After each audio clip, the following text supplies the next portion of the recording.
नमस्कार. व्हिडिओची सुरुवात बघून थोडासा अंदाज आलाच असेल की आम्ही पोहोचलो होतो वणीच्या देवीला, जी आहे नाशिकजवळ.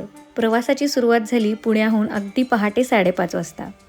वणीला म्हणजेच सप्तशृंगी गडावर आम्ही किती वाजता पोहोचलो, जाण्याचा मार्ग कसा आहे, तिथे पोहोचण्यासाठी वाहतुकीची सोय कोणती आहे, पार्किंगचे चार्जेस किती आहेत, राहण्याची सोय, धर्मशाळेबद्दलची माहिती, अन्नप्रसादालय याबद्दलची बरीच माहिती आपण व्हिडिओमध्ये दिलेली आहे. व्हिडिओ शेवटपर्यंत नक्की बघा. थंडीचे दिवस होते. साधारण मिड डिसेंबरला आम्ही इथे गेलो होतो.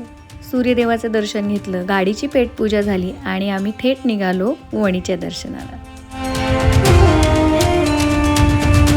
आमचा जो वणीला जाण्याचा मार्ग होता तो होता पुणे, चाकण, नारायणगाव, संगमनेर, सिन्नर आणि अशा मार्गाने आम्ही नाशिकला पोहोचलो आणि नाशिकवरून वणी सप्तशृंगी गडावर पोहोचलो.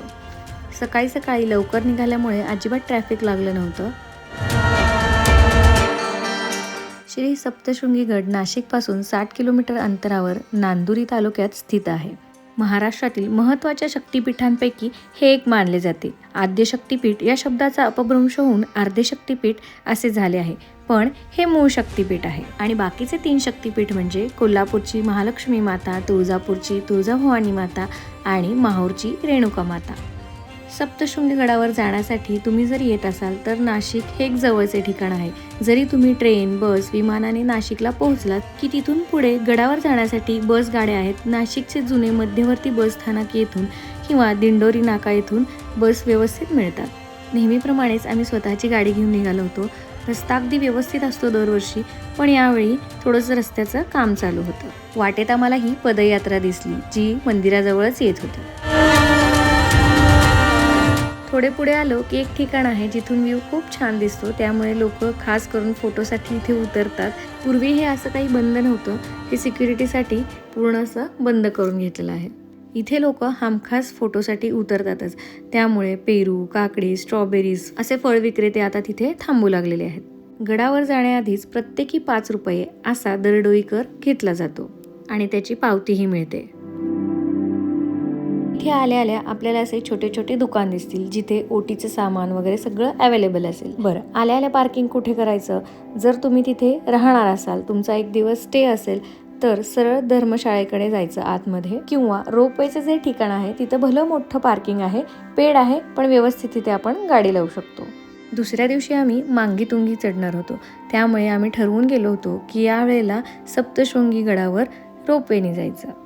चला, आम्ही तिथे पोहोचल्यावर किती गर्दी होती, किती तिकीट आहे ते तुम्हाला दाखवते. 3 ते 12 वर्षाच्या मुलांना 60 रुपये आणि 12 ते 75 वय असलेल्यांना 120 रुपये. आणि हे जे तिकीट आहे ते 2 वे आहे. साधारण 11:15ची वेळ होती, गर्दी पण वाढत होती, पण तिकीटं पण पटापट काढून देत होते ते. मला जो अनुभव आला त्यावरून मी सांगते तुम्हाला की हे बाहेरचे दुकान आहेत ना, ते ओटीचे सामान आपल्याला 11वर जी साडी आहे ती खास करून 1100 रुपयाला देतात. जास्तीत जास्त तुम्हाला बार्गेन केलं तर 1000 रुपयापर्यंत मिळेल. पण रोपवेसाठी आपण जिथे प्रवेश करतो तिथे आतमध्ये भरपूर असे स्टॉल आहेत. तिथे 11वर साडी आणि ओटीचं सामान 700 रुपयामध्ये सहज मिळतं. इथे गर्दी होऊ नये म्हणून रोपवेसाठी अगदी व्यवस्थित मॅनेजमेंट केलेलं आहे. देवीच्या दर्शनासाठी हा जो रोपवे तयार केलेला आहे तो साधारण 2018 पासून चालू झालेला आहे. म्हणजेच बघा ना, एक 7-8 वर्ष झाली असतील आता. आपल्यासाठी दर्शनाचा मार्ग किती सहज आणि सोपा केलेला आहे. हेच दुसरीकडे पायऱ्यांचा मार्ग आहे, जिथे साधारण 500 पायऱ्या असतील. 1710 साली उमाबाई दाभाडे यांनी लोकांना दर्शनासाठी या पायऱ्या बांधून घेतल्या होत्या.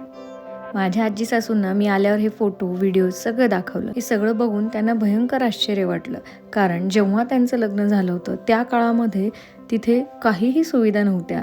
त्यांचा तो गावावरून इथंपर्यंतचा प्रवास, त्यानंतर दर्शनासाठी चढणे उतरणे, ह्या सगळ्या आठवणी त्यांच्या ताज्या झाल्या. त्यांच्याकडूनच मला या गडाबद्दल, देवीबद्दल थोडीशी माहिती मिळाली. त्यांनी एक छोटीशी गोष्ट पण मला सांगितली. तर सप्त म्हणजे 7 आणि शृंग म्हणजे शिखर किंवा टोक. 7 पर्वत किंवा 7 शिखरांनी वेढलेल्या गडावर हे मंदिर असल्यामुळे या गडाचे नाव सप्तशृंगी आहे. पौराणिक कथेनुसार महिषासूर या दैत्याला ब्रह्मा यांनी वर दिले होते आणि ते वरदान असे होते की त्याला कोणत्याही पुरुषाकडून मरण मिळणार नव्हतं.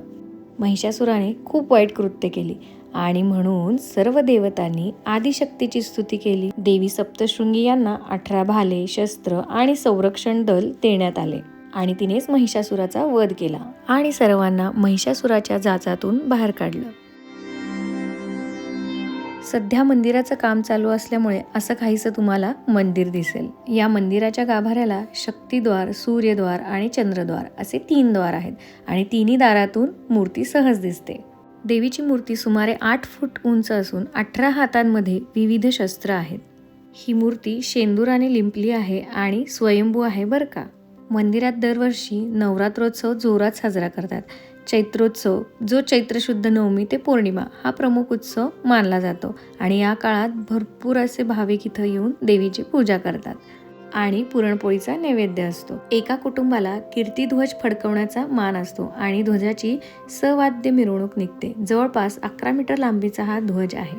मी तर ऐकलं आहे नवरात्रामध्ये जळगाव, अंबळनेर येथून कळवण मार्गे देवीचे भक्त पायवाटेने येतात. रोपवेमुळे साधारण पाऊण ते 1 तासामध्ये दर्शन झालं होतं. प्रसादासाठी अन्नपूर्णा प्रसादालय जी धर्मशाळेजवळ आहे ते तुम्ही चेक करू शकता. 30 रुपये साधे आणि 60 रुपये VIP जेवण असे कुपन तिथे मिळते. पण यावेळेस आम्ही रोपवेजवळ जे स्टॉल्स आहेत तिथं जेवण केलं. खूप तेलकट जेवण होतं. आम्ही घेतली होती पिठलं भाकरी आणि भरीत भाकरी, पण खूप तेलकट असल्यामुळे मी ते रेकमेंड करणार नाही.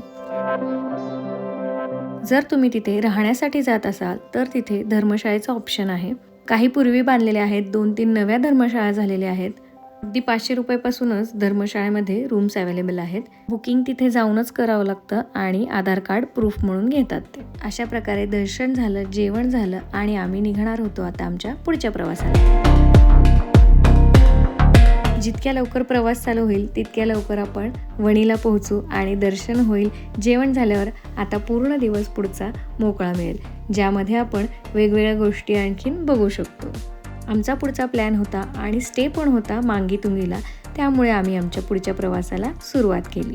तुम्हाला हा आमचा नाशिकचा पहिला ब्लॉग कसा वाटला ते कमेंटमध्ये नक्की सांगा. पुढचा आमचा मांगीतुंगीचा स्टे, तिथलं दर्शन, त्यानंतर नाशिकची जर्नी तुम्हाला जर बघायची असेल आणि यूट्यूबवर अजून पण सबस्क्राईब केलं नसेल तर चॅनलला नक्की सबस्क्राईब करा. इंस्टाग्रामवर फॉलो करायला विसरू नका, जेणेकरून मी जेव्हा जेव्हा नवीन ब्लॉग अपलोड करेन तेव्हा तेव्हा तुम्हाला नोटिफिकेशन येईल. तर मग भेटूया पुढच्या ब्लॉगमध्ये, जिथं आम्ही असू मांगीतुंगीला. बाय.